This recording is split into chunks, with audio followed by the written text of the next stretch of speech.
Welcome back to our reading of It Works How and Why. Congratulations. Making it to Step 7 is quite an accomplishment. This is the halfway mark of our 12-step program. This is Step 7. We humbly asked Him to remove our shortcomings. In Step 4, we uncovered the basic defects of our character. In Step 5, we admitted their existence. In Step 6, we became entirely ready to have them removed so that we could experience continued spiritual growth and recovery. Now in Step 7, we humbly ask our higher power to remove our shortcomings.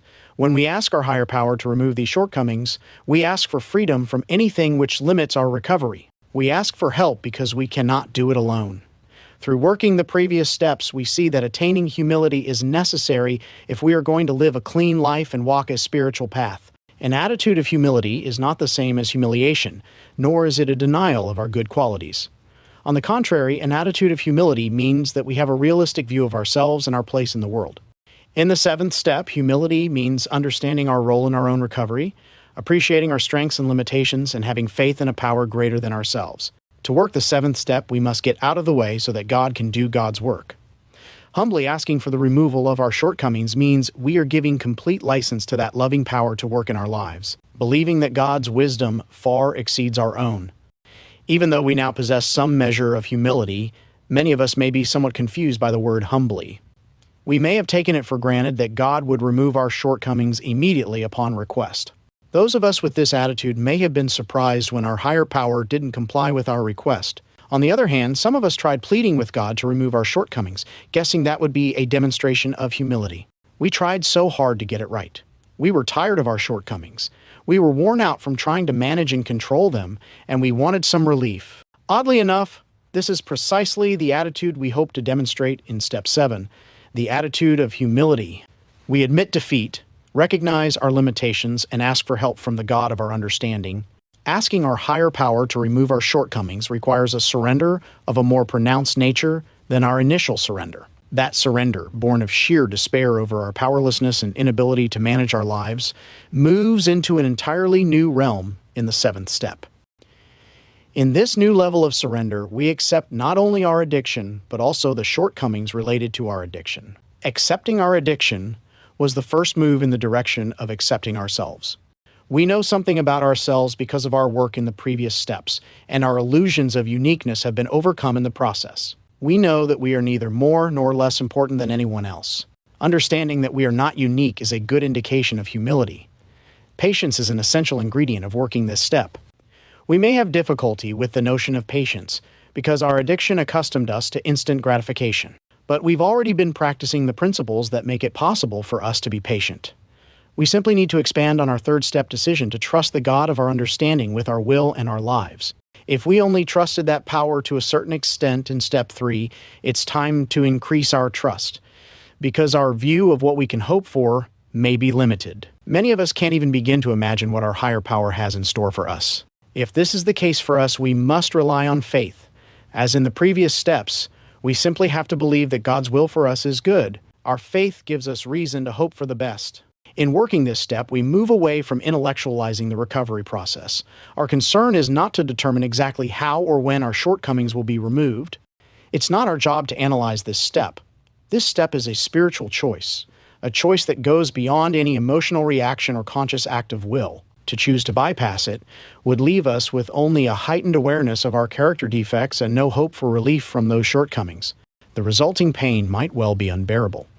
We've seen our character defects, our faulty belief systems, and our unhealthy patterns of behavior. We've seen that we need to change, but may not be aware that we've been changing since we first came to Narcotics Anonymous for help. We walked into our first meeting with a spiritual void. Some essential ray of spiritual light had been cut off. We had lost the ability to love, to laugh, and to feel. For so long, people had looked into our eyes and had trouble seeing the human being behind the blank gaze. From our very first meeting, we sensed the love and acceptance of other NA members. We began to come back to life. What we are experiencing is an awakening of the spirit no less dramatic than it sounds. This awakening has been evident to those around us for quite some time, but the change is now so obvious that we can see it as well. One of the changes we see is in our relationship with the God of our understanding. Previously, we may have felt that God was far removed and did not have much to do with us on a personal level. We may have had trouble grasping the fact that each one of us could have a God of our understanding always available to us. Prayer may have felt artificial for quite a while, but we may now sense that we are being listened to and loved when we pray. Developing a relationship with the God of our understanding goes a long way toward increasing our level of comfort when we ask to have our shortcomings removed. The work we've done in the previous steps has enriched that relationship. We've asked our higher power for honesty, open-mindedness, and willingness, and we have been provided with the ability to develop those attributes that are so vital to our recovery. Each time we come up short on any of the qualities we are trying to attain, or when we have difficulty practicing spiritual principles, we turn to the God of our understanding.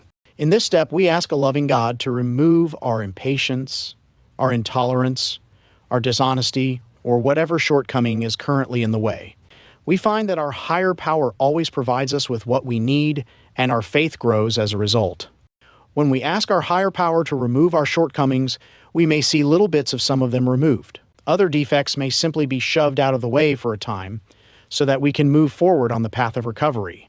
We may even attain complete freedom from having to act on those defects. The point is that we have come to believe that only the God of our understanding has the power to remove our shortcomings. We can actually ask our higher power to remove our shortcomings in good faith, knowing that it will happen in God's time. This faith can transcend our own ideas of what we need or think we should have. Regardless of how secure we feel in our relationship with the God of our understanding, we need our sponsor to guide us through the 7th step. Our sponsor helps us with our understanding of humility and in finding a comfortable way of communicating with our higher power. We need to remember that we are praying to a power greater than ourselves. We ask humbly, knowing that we are powerless.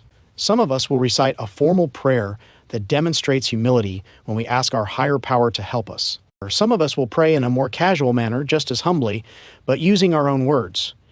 Any communication with our higher power is prayer. However we choose to communicate with the God of our understanding, we feel a certain comfort come over us as we pray. We know that we are being cared for. With this knowledge comes freedom.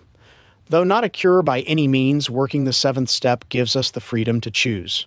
We know that if we live by the spiritual principles of recovery, we no longer need to wear ourselves out trying to arrange situations and outcomes. We trust the God of our understanding with our lives. We may still be fearful from time to time, but we no longer have to react to fear in destructive ways. We have the freedom to choose to act constructively or, when appropriate, do nothing at all. Believing that we are being cared for is a result of developing a relationship with a power greater than ourselves. We are in the process of developing a conscious contact with a higher power. We will strive to improve that contact throughout our lives. We are conscious of the God of our understanding and feel that power's presence. The process of the 7th step brings about a peace of mind that we never dreamed possible.